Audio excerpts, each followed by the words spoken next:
needed to do a second video this week. This morning I watched the 15-minute video that's linked here.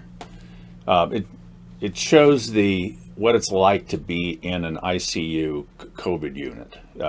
It uses body cams on nurses so that you're right up where you can see what's going on. And there's one patient in particular whose permission they got to be able to to show her face and tell her story.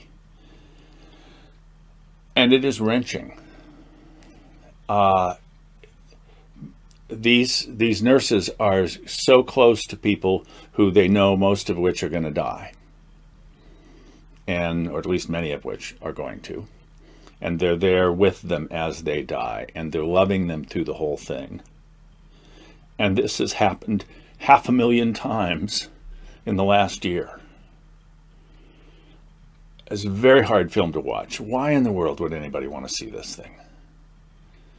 Well, we have talked about the importance of being able to pay attention to our feelings, to know what's going on with us, and especially to pay attention to the feelings we don't want to have. And so some of us respond to these kinds of things by saying, I don't want to look at that. I don't need that. I got plenty of stress in my life. I don't need to see that. Why in the world would anybody want to see that? So I was asking myself that today. Why am I watching this? And one of the reasons is because I want to be connected to my own feelings, and I know that this will help me do that.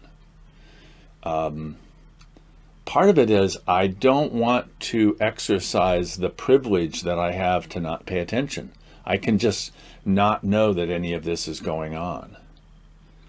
But I think the biggest thing for me is that I think that when we feel what other people are going through, when we're with them in that in some way, such that we're also carrying those feelings, we're carrying the burden of that with them.